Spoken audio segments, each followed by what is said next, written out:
Bueno, Javier, lo primero, decir que hemos entrado por problemas técnicos tarde en esta conexión y pedimos disculpas a los que estuvieran esperándonos. Esto, como decían en televisión, eran problemas técnicos no imputables a nuestra voluntad o ajenos a nuestra Ajenos, no, ajenos a nuestra voluntad. ajenos a Eso es. nuestra voluntad, pues completamente ajenos a nuestra voluntad. Y bueno, pues nada, muchos de estos seguidores, esto de lo que vamos a hablar hoy, a lo mejor no se han enterado porque en medio del terremoto de Marruecos y de las inundaciones de Libia y del el culebrón de la Federación Española y todas estas cosas, pues la noticia ha pasado bastante inadvertida, pero en los últimos 4 días han llegado cerca de 12.000 migrantes a Lampedusa, en la isla italiana. Hay ahora mismo más migrantes que residentes. Leí ayer en El País que el viernes por la mañana había 3.800 personas en el centro de primera acogida de la Cruz Roja, cuya capacidad es de 400 huéspedes. La paradoja de esta situación es doble, porque por un lado, la marea humana que ha tomado Lampedusa procede de Túnez, que es un país con el que la UE selló hace pocos meses, a cambio de más de 100 millones de euros, un acuerdo para el control migratorio, un acuerdo que claramente no está funcionando. Y por otro lado es una paradoja porque el destino de esta marea humana es un país gobernado por una coalición de extrema derecha, los hermanos de Italia, de Giorgia Meloni, y la Liga Norte de Matteo Salvini, que se comprometieron durante la campaña electoral a reducir la llegada de inmigrantes con una política de mano dura que claramente no está funcionando. Esto revela la magnitud del problema, o del desafío, quiero decir, al que nos enfrentamos con la inmigración. Recuerdo que hace unos años escribí un reportaje sobre el asunto para Actualidad Económica y hablé para ello con un montón de fuentes y una de ellas fue Antonio Argandoña, que te sonará muy probablemente porque ha dado Seguro. clases, es un histórico del IES. Y Antonio Argandoña me decía que si se pudiera levantar un muro e impedir que no entrara ni su tía, pues podríamos plantearnos lo de levantar un muro, pero esa solución no existe y no existe porque esos inmigrantes nos necesitan y nos necesitan desesperadamente, no vienen por capricho ni por aburrimiento.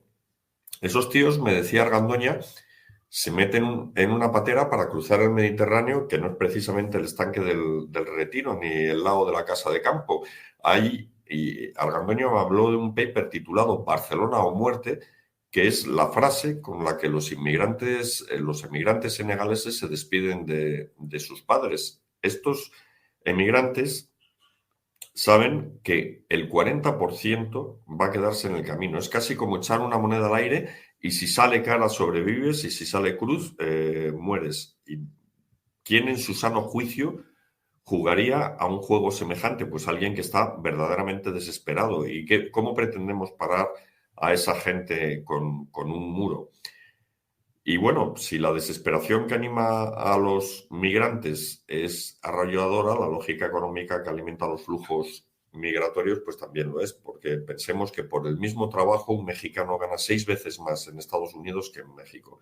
¿Y por qué gana tanto más? Pues porque su productividad se dispara, porque las naciones ricas son ricas porque están bien organizadas y las pobres son pobres porque no lo están. El obrero de una fábrica de Nigeria es mucho menos eficiente de lo que podría serlo en Australia, pues porque la sociedad que lo rodea es disfuncional, la luz se corta, las piezas de recambio no llegan a tiempo y los gerentes están generalmente ocupados peleándose con burócratas y con políticos corruptos. Y cuando el emigrante accede a un país rico, pues se beneficia de las ventajas del buen gobierno y del Estado de Derecho. Prohibir la migración, aparte de ser bastante complicado, dejaría a millones de individuos atrapados en economías improductivas y esto no es una tragedia solo para ellos, sino para todo el planeta, pues que las estimaciones que se han hecho de las pérdidas que ocasionan las barreras al movimiento de personas pues son verdaderamente espeluznantes. O sea, Alex Tabarrok hablaba del 1% del PIB mundial que suponía de riqueza perdida y que, por supuesto, es mucho más del dinero que dedicamos a tratar de impedir los flujos migratorios en todo el mundo.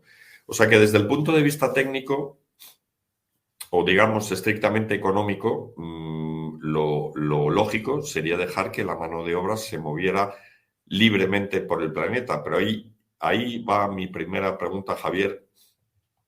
¿No existe el peligro de que una avalancha de inmigrantes hunda los servicios sociales? Muchos partidarios de la libertad de movimiento de mano de obra aportan como argumento la explosión de riqueza que provocó en Estados Unidos o Argentina la llegada de italianos e irlandeses a finales del siglo XIX y principios del XX.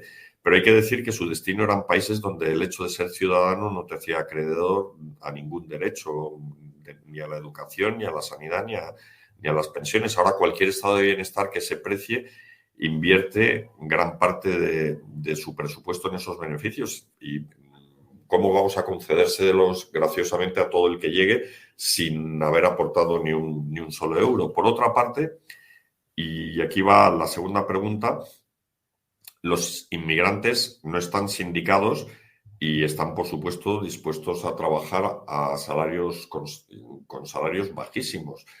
¿Y no se corre el riesgo de que esta competencia desleal expulse del mercado a los trabajadores locales, especialmente a los menos cualificados? En España se han llevado a cabo varios estudios, aprovechando que la marea de inmigrantes que inundó este país a principios de siglo no se repartió uniformemente por toda la geografía, mientras resultó que en algunas regiones la población foránea llegó a ser una cuarta parte del total, mientras que en otras no hubo. Y que yo sepa, esto no hubo un comportamiento diferencial de los salarios y el empleo, pero bueno, es un tema que como es más técnico, te lo dejo a ti. Y finalmente, incluso aunque todos estos problemas económicos pudieran subsanarse, es socialmente viable la inmigración. Es verdad que millones de europeos se integraron sin problemas en Estados Unidos, igual que lo han hecho en Europa millones de latinos, pero las últimas oleadas de inmigrantes vienen de África y el abismo que nos separa de los musulmanes parece bastante mayor que el que nos separa de las avalanchas anteriores.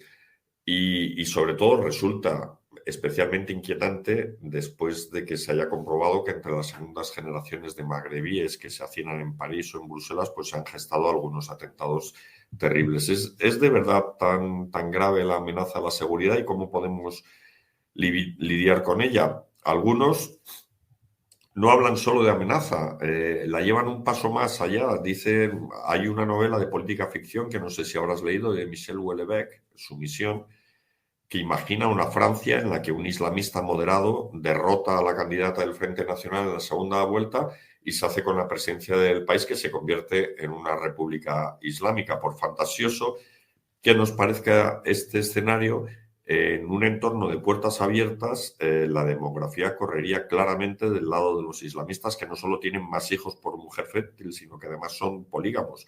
Su población no tardaría en desbordar a las avejentadas e infecundas sociedades occidentales, y si esta mayoría se trasladara a las urnas, pues muchos creen que sería el fin de la libertad, porque consideran que existe una incompatibilidad radical entre el Islam y la democracia. En fin, te he puesto sobre la mesa un montón de asuntos y bueno, si quieres resuelves primero los técnicos y luego nos metemos en más filosofías. ¿Qué piensas tú de todo esto, Javier? Bueno, mira, voy a empezar dando tres datos y haciendo una reflexión de a dónde vamos desde el punto de vista de la población, ¿no? De cuáles son las tendencias de la demografía mundial, ¿no? En España, en 1976, nacieron 677.000 niños. En 2008 nacieron 514.000. O sea, que son unos 150.000 niños menos. Y en 2022 nacieron en España 330.000 niños, menos de la mitad que en 1976. Va. ¿Y por qué nos tiene que importar eso? Bueno, pues imagínate que en una isla nacen 1.000 niños cada año. Siempre nacen 1.000 niños, todos los años. Y que todo el mundo vive la esperanza de vida. Pongamos 85 años, para ser generosos, ¿no? ¿Cuál es la población a largo plazo de esa isla? Pues como nacen 1.000 y 1.000, o sea, hay 1.000 niños, 1.000 recién nacidos, 1.000 de un año, 1.000 de dos, sigue sumando. A los 85 se muere todo el mundo, de 86 no hay nadie, de 87 nadie. En esa isla viven 85.000 personas.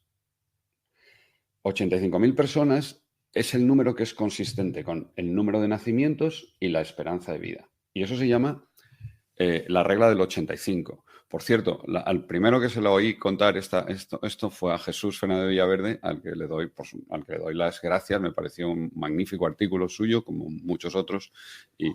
Y entonces, si ahora tú multiplicas 330.000 los niños que nacieron en España en el año 2022, te sale 28 millones. O sea, dentro de 85 años, si en España continuaran naciendo 330.000 niños todos los años, ¿no? Y la esperanza de vida se quedara en 85, seríamos 28 millones de ciudadanos. 28 millones. 20 millones menos de los que somos ahora. ¿Ok? Y entonces tú dices, muy bien, pues cerremos, porque te estoy hablando de cuál es la opción. Cerremos España. Y esto pasa en toda Europa, está pasando prácticamente en todo el mundo, excepto en África, ¿no? Excepto en Nigeria y en algunos otros, en fin, grandes y pequeños países africanos. El planeta Tierra, las mujeres humanas en 2012 tuvieron 144 millones de niños que nacieron en el planeta, ¿no? Y desde entonces todos los años han nacido cada vez menos niños. En 2021, 134 millones de niños, 10 millones de niños menos. Vamos camino de un planeta vacío, ¿ok? Y vamos camino de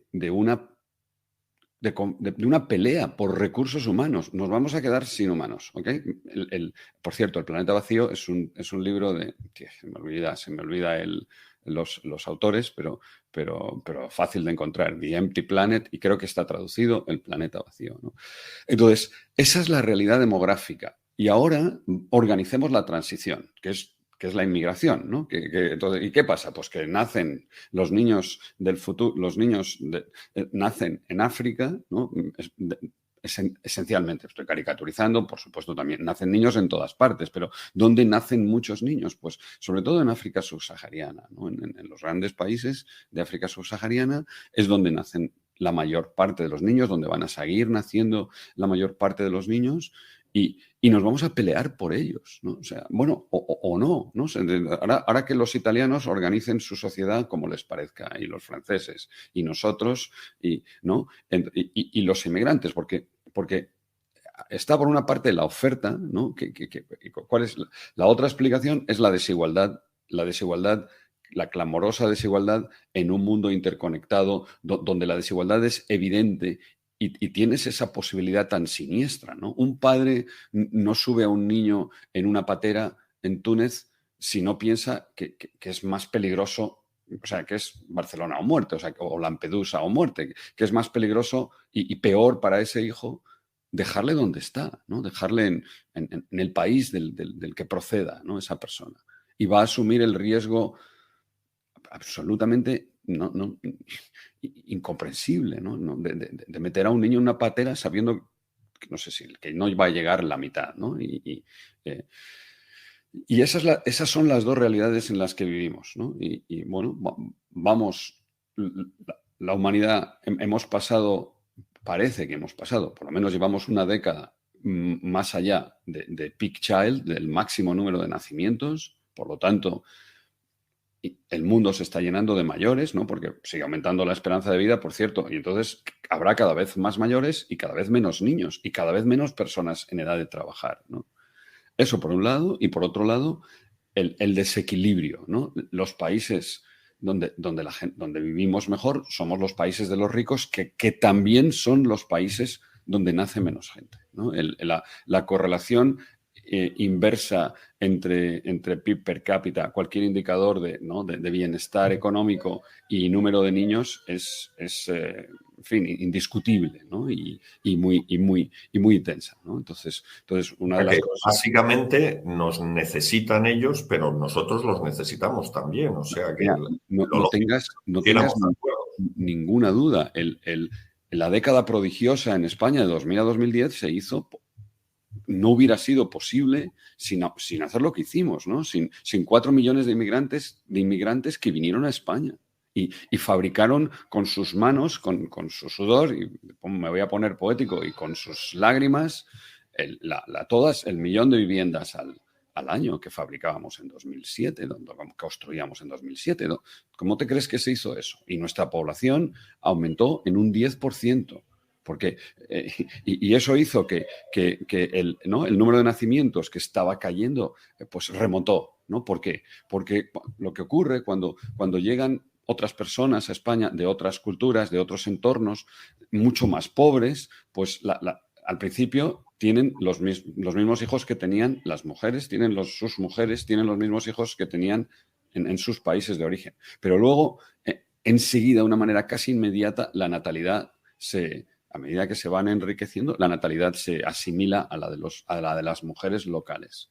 Y tienes un pico de subida, sobre todo cuando llegan esas personas, y luego otra vez, eso fue lo que en España hizo que durante 10 años el número de nacimientos aumentara hasta 2000, ¿no? hasta el año que te he dicho, hasta 2008, ¿no? Y en 2008 otra vez se produce el declive del que llevamos. Pues fíjate, 514.000 en 2008 españoles nacían cada año, y eso era, fíjate, 514.000 por 85 son 44 millones. El número de nacimientos de 1976 era consistente con 58 millones, porque nacían 677.000. Y el número de nacimientos de 2022 es consistente con 28 millones. ¿Tú te imaginas lo que es la mitad? Un poco, en fin. 20 millones de españoles menos, un mercado con locales, ¿no? O sea, y ahora, pues no puede ser, ¿vale? Pues ya sabes lo que tienes que hacer. Ahora empezamos, y ahora viene todo lo difícil. ¿Quién entra? ¿Cómo entra? ¿Cómo lo asimilas? ¿Cómo lo integras? ¿Qué derechos tienen? ¿Qué obligaciones tienen? Y todas las preguntas que tú me has ido haciendo. Pero si no lo pones en el marco de esta realidad demográfica incuestionable, ¿no? Muy difícil de modificar, ¿no? Una vez que las mujeres tienen menos niños, pues ya está. O sea, ya es muy difícil volver atrás, ¿no? O sea, a mí me gusta preguntar en las clases, sobre todo en el máster, ¿cuántos hijos vais a tener? 0, 1, 2, más de 2. El número de más de 2, o cuántos hijos queréis tener, pensáis que vais a tener. Más de 2 no lo dice prácticamente nadie, ni siquiera en el entorno en el que yo estoy, que es muy pronatalista, ¿no? O sea, ya está. Y esa es la realidad. Y no, ¿sabes? Podemos hablar, vamos, el que le interese saber por qué, Javier, por qué, que se lea el libro El planeta vacío, y ahí se lo cuentan, ¿no? O sea, ¿no? Bueno, y entonces, y ahora viene... El planeta vacío, que es de Darrell Bricker. Eso es, Bricker. Y bueno, por cierto, las razones que ellos dan son múltiples, son culturales, son económicas, son sociológicas, en fin, y ya está. Y luego has comentado un dato que es verdad, y también son religiosas. Las mujeres musulmanas tienen muchos más hijos que las mujeres no musulmanas, y eso, pues bueno, pues tiene consecuencias, ¿no? O sea, tiene consecuencias de todo tipo, ¿no? Bueno, porque acuérdate que decía Durkheim, la demografía es el destino, ¿no? A lo mejor no, eso es en el mundo de la tecnología tan tecnologizado, en un mundo donde podemos hacer robots, donde podemos hacer algoritmos, donde podemos hacer otras inteligencias y en realidad otros trabajadores, ¿no? Otros aportadores de valor que no son no humanos, pues no es el destino, ¿no? Pero se parece mucho, ¿no? Seguro que es el destino de la humanidad, ¿no? Que la siguiente opción es cómo complementamos este dividendo demográfico negativo que supone perder trabajadores, ¿no? Ya está. No vas a producir, el PIB va a menguar necesariamente. Puede que el PIB per cápita aumente, pero el PIB total, el pastel que hacemos entre todos, necesariamente va a reducirse, a menos que complementemos, sustituyamos personas con algoritmos, con máquinas que sean, ¿no?, por lo menos tan productivas como las personas que no van a nacer, ¿no? Que mezclados el capital humano que nos vaya quedando, ¿no? Esos niños que nacen, ¿no? Nacieron 330.000 niños en 2022. En España, en 2023, solo habrá 330.000 primeros cumpleaños, ¿no?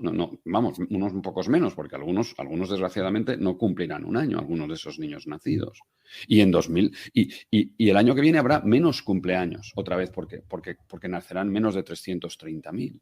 Y después solo habrá 330.000 menos los que falten cumple de dos años, y así forever. O sea que yo sé cuántos pensionistas como máximo va a haber dentro de 70 años cuando en 2092, ¿no? ¿Cuántos que lleguen a la edad pensionable? A 70, a 70 años, 2022 y 70, ¿no? 2092, si nacieron 330.000, habrá 330.000, menos todos los que se hayan muerto a lo largo de su vida, que serán pues 50.000, los que sean 280.000 pensionistas nuevos, más los inmigrantes. Los inmigrantes que tienen que tener, los inmigrantes que hayan entrado con 0 años en 2022. Es que no va a haber más, no va a haber ni uno más. Y tú dices, ¿y entonces las pensiones qué les pasa? No te preocupes por las pensiones. O sea, en 2100, olvídate. O sea, vamos, no vas a tener trabajadores, pero no va a haber, el coste de las pensiones va a ser la mitad que el que es hoy, menos todos los inmigrantes que vengan. Bueno, y ahora voy a empezar a contestar a tus preguntas. Eso es. ¿Qué pasa con el empleo? Primera pregunta. Los inmigrantes que vienen son jóvenes y aportan mucho más de lo que detraen durante su vida profesional. No sé con qué edades vienen. Claro, ahora tienes que ver con qué edades vienen. Aquí no viene ningún inmigrante con 70 años. No se suben a las pateras con 70 años, ¿no? Ni con 60. Vamos, habrá, pero no es la edad para emigrar, ¿no? Se suben a las pateras con 20, suben a las pateras con 30. Vienen niños pequeños, ¿no?, que complementan la falta de nacimientos del país. Y están trabajando 20, 30, 40 años y aportando a la seguridad social y cotizando. Todos esos trabajadores, cuando se hacen mayores, cuando los gastos médicos y sanitarios son de verdad los que cuentan. O sea, no la visita al médico porque tienes una gripe o porque el niño tiene un virus. Eso es calderilla y da totalmente igual. No cambia nada. Los crónicos, la gran enfermedad, las grandes intervenciones, los medicamentos permanentes, costosos, son siempre los últimos 10 años de tu vida. Todos los emigrantes que han llegado aquí y que llegaron con 20, con 30, con 40, han pagado con creces, con el IVA, con el IRPF, aunque está en la economía sumergida, Javier. No está en toda su vida y es muy difícil sumergirse del todo, porque si tú vas al supermercado, estás pagando el IVA, ¿no? O sea, no, dime que no estás pagando el IVA, no estarás pagando el IRPF, estarán, en el peor de los casos, parcialmente sumergidos, y eso te dice cuál es la política. La política es inspección laboral y cumplimiento de la ley, ¿no? Que eso no tiene... No, es que si no hubiera inmigrantes, nadie querría trabajar por menos dinero. Bueno, pues... en esa economía sumergida, entonces no habría que controlar y supervisar. Aportan, o sea, que todo el mundo, y lo oí ayer, no me acuerdo a quién, no, porque yo no soy no sé cómo, pero claro, tú vas ahora a un consultorio, o sea, al centro de atención primaria, y está lleno de extranjeros. Yo no veo españoles viejos, 8 apellidos españoles. ¿Y a mí qué? ¿Y a mí qué? O sea, los 8 apellidos españoles, no sé cuánto contribuyeron esas dinastías, pero todos los que están ahí están pagando colectivamente con los demás, con los de los 8 apellidos españoles, los de 7, 6, 5, 4, 3, 2, 1 y ninguno, pues estamos pagando eso. Y ese argumento me parece que es, aparte de una insolidaridad sangrante, es simplemente no entender nada, básicamente. Porque un inmigrante que se ha jugado la vida suya y de sus niños, a lo mejor, o de su familia, cruzando el mar, y llega y se compra una Coca-Cola, está pagando IVA. el primer minuto, su primer acto consiste en pagar impuestos. Eso es lo primero que hace. Y si la Coca-Cola se la da alguien de las personas que rescatan a los demás, ¿no? O sea, pues da igual, está pagando impuestos porque se tomó la Coca-Cola él, ¿comprendes? Independientemente de quién sea la persona que esté comprando, facilitándole la Coca-Cola al primer inmigrante. Y ese inmigrante un día va a tener un trabajo, puede que sea un top manta, puede que sea economía sumergida, puede que no pague impuestos directos, pero se va a comprar otra Coca-Cola, perdón por Coca-Cola, no sé por qué, o sea, otra cerveza, me da igual, un café, yo es que no sé qué cosa es, ¿no? Una Mirinda.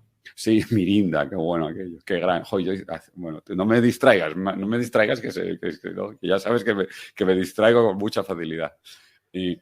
Y bueno, entonces ese argumento de una de tus preguntas era, ¿es sostenible la inmigración? Eso es.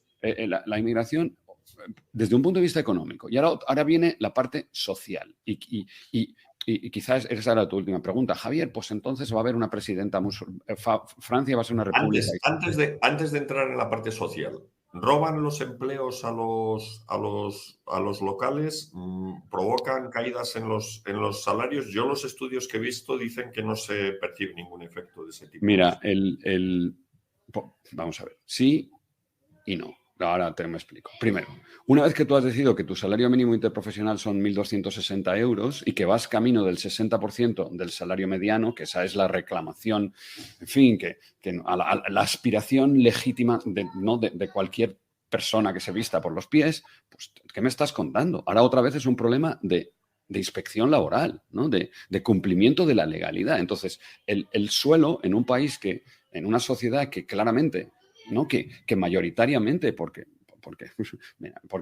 sociológicamente será de izquierdas o por las razones que tú quieras, apoya ese tipo de medidas, de políticas, ¿no? De políticas de salarios mínimos y pues los inmigrantes solo van a poder trabajar por menos de eso en la economía sumergida. Y esto es un fallo.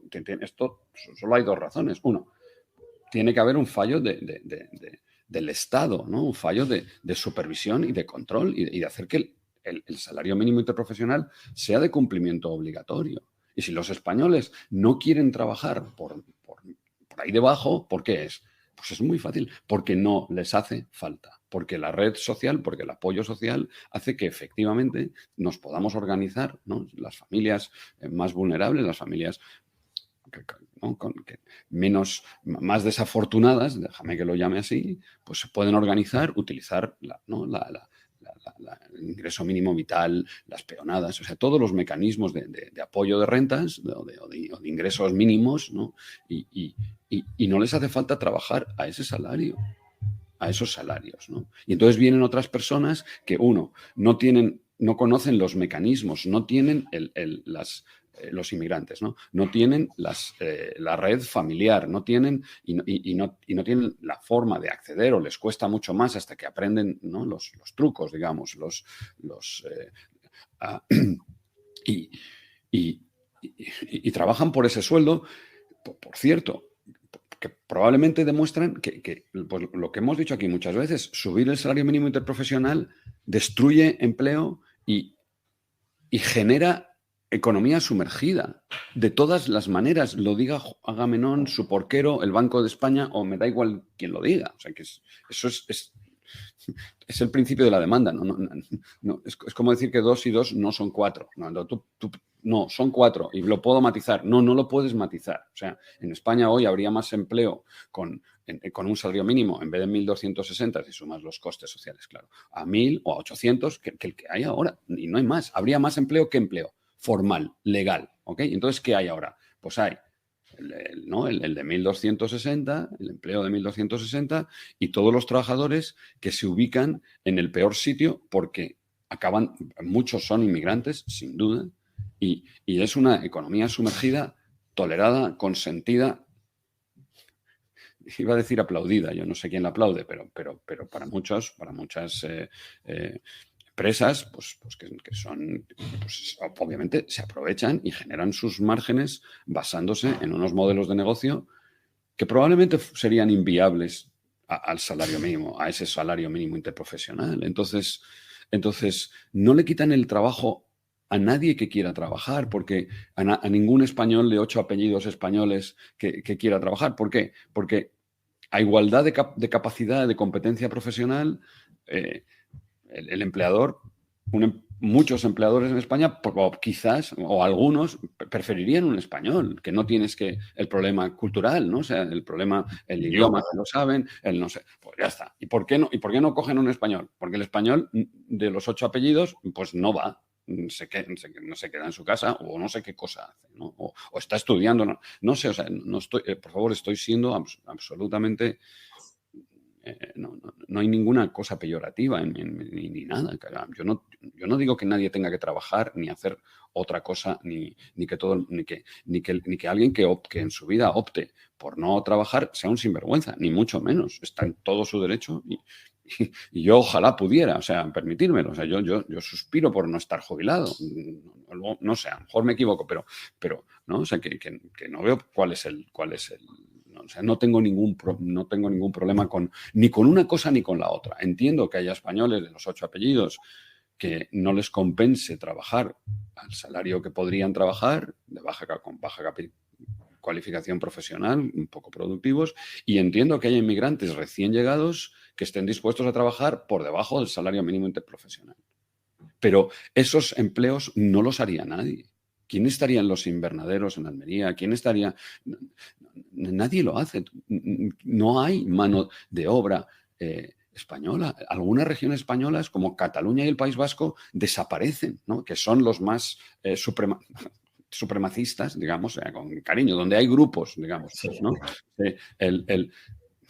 Desaparecen. Date una vuelta por Barcelona, mira hasta dónde ha llegado todo lo que ha penetrado, todos los empleos, o sea, en la escalera de los empleos, ¿no? de baja cualificación profesional hasta arriba, hasta dónde ha penetrado la inmigración. Y si no estuviera, ¿a quién le han quitado el puesto de trabajo? A los catalanes de 8 apellidos que no hay, que nunca nacieron. O sea, en fin, y no quiero dar, ya sabes que a mí lo de los, yo no tengo una bandera, no tengo un trapo en el corazón y me da totalmente igual todo este discurso, vamos, me aburre soberanamente, pero lo primero que tiene que hacer alguien por su país, ¿no? Estos tíos de la bandera, lo desde la estelada, es tener hijos como locos. O sea, mi consejo, usted quiere que su república, ¿no? Pues no sé a qué está esperando, amigo, porque su república se va a quedar sin republicanos, ¿no? Vamos, sí, van a ser... no sé, iba a decirte musulmanes, van a venir de otro sitio, no van a ser de aquí, van a ser forastés, o sea, todos van a ser forastés. ¿Por qué? Es que no nacen los locales, ¿no? Y entonces tienen que ser, lo siento a todos mis amigos indepes, van a ser forastés los nuevos republicanos, ¿no? Los nuevos... Y ya, para cerrar el tema de social, o sea... No, me quedaba el social no lo hemos dicho. O sea, la pregunta es, ¿de quién es un país? O sea, al final hay ¿de quién es? De los 8 apellidos, ponga usted cajita, ¿no? Vascos, catalanes, españoles, europeos, o de los que llegan, iba a decirte, y trabajan. Los inmigrantes vienen y trabajan. A veces hacen top mantas, a veces están ahí tapándote un aparcamiento, ¿no? O sea, una plaza. O sea, a veces están ubicados en esa parte de la escalera laboral. Pero ¿por qué las dinastías? ¿Por qué un país es de sus dinastías viejas? En un país es muy útil pensar en términos de dinastías. Hay dinastías que se extinguen, dinastías que han continuado, que tienen historias milenarias, y dinastías que acaban de llegar. ¿De quién es un país? Y fíjate que yo la primera vez que viví eso fue en Minneapolis.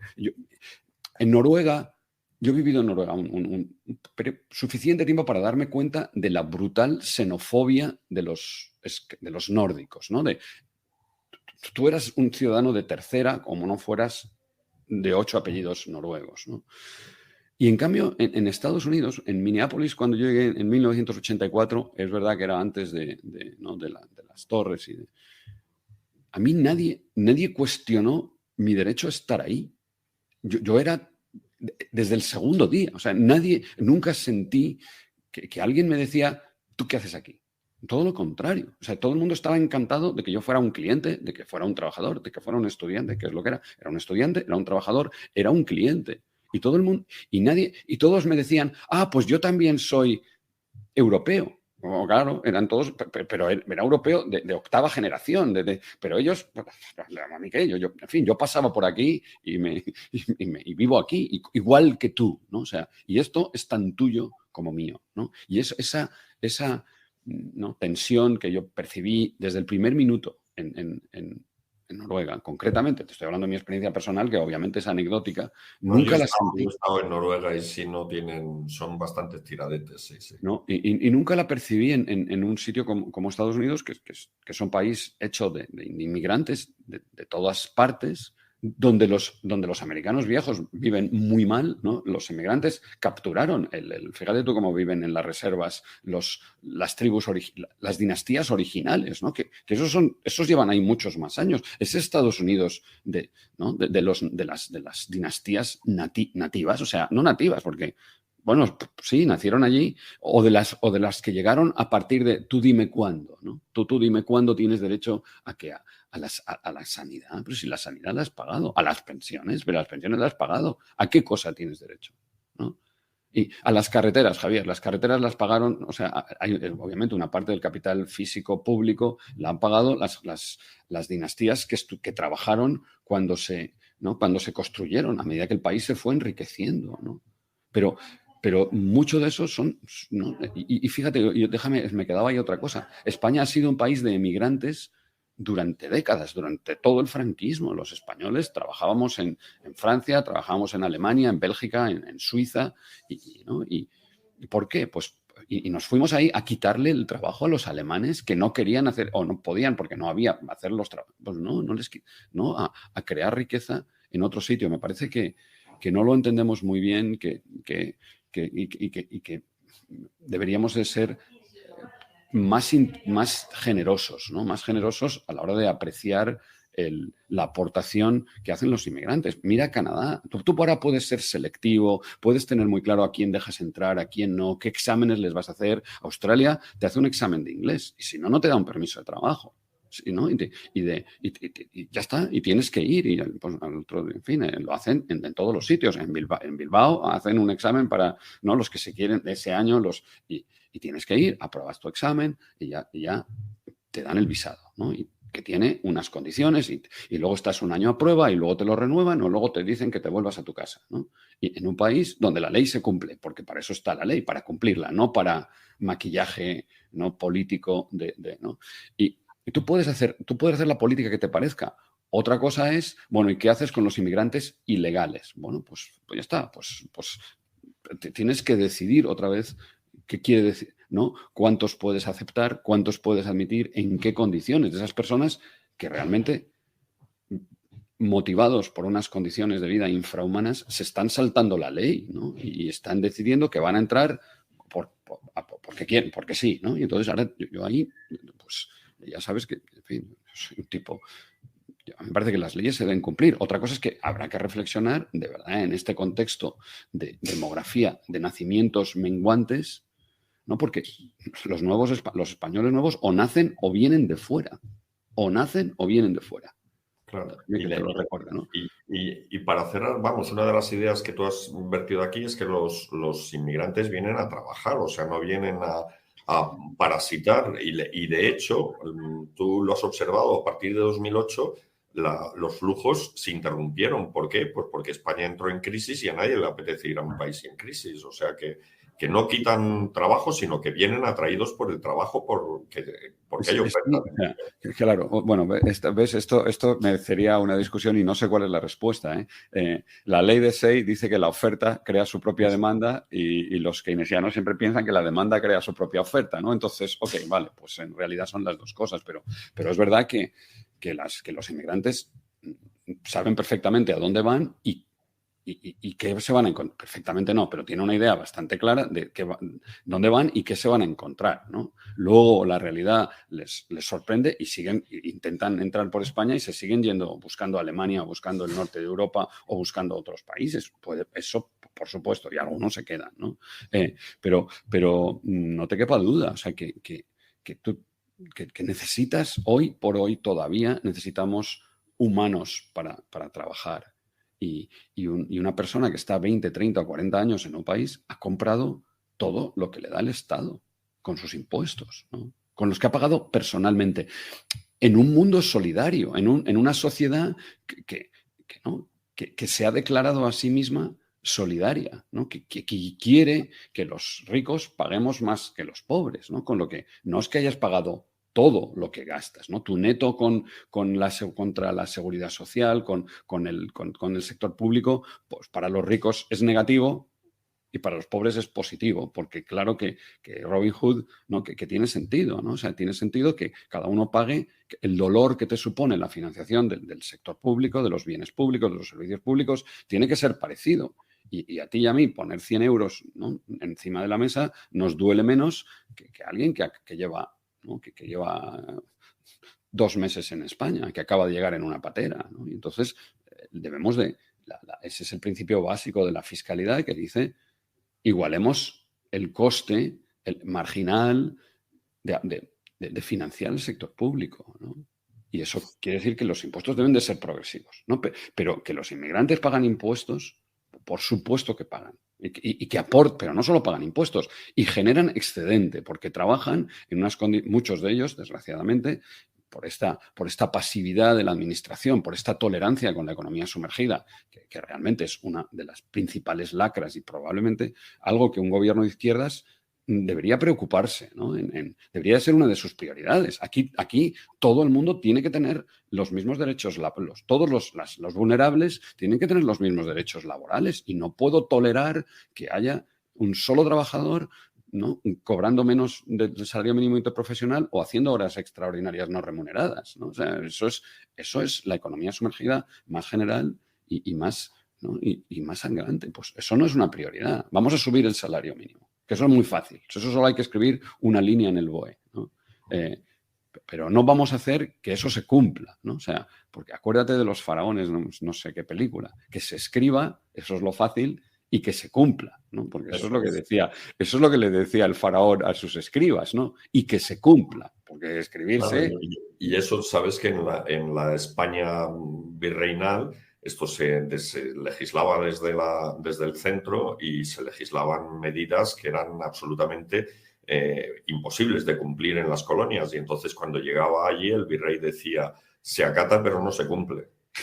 Claro, no, fíjate. Bueno, y los parlamentos, y ¿cuántos parlamentos autonómicos hacen eso? O ni siquiera acatan, ¿no? Desde luego no sé, que no se cumple ya. Y a mí es una cosa que de verdad me produce, soy tan ingenuo que me produce un bochorno, sí, pero ¿cómo que no se cumple, ¿no? O sea, ¿cómo que no? ¿No? Y bueno, pues es así, ¿no? Entonces, bueno, no sé si se me ha quedado... No sé si me ha quedado en algo. Pues yo creo que lo hemos tocado todo, Javier. Ya llevamos aquí casi 3/4 de hora. Es verdad, oye, esto se está volviendo extravagante. Sí, no sé si deberíamos volver tarde, a la disciplina de la media hora. Que nos también perdone, las normas. que nos perdonen nuestros oyentes mañaneros, que son los, ¿no? que se merecen, que se merecen ser tratados mucho mejor, ¿no? Eso es. Y nada, el mejor de los tratos, ¿no? y de las cortesías. Y lo dejamos aquí hasta la semana que viene. Y nada, recordad que si nos queréis, pues suscribirse, y ya está. Y hasta la semana que viene. Chao, feliz semana.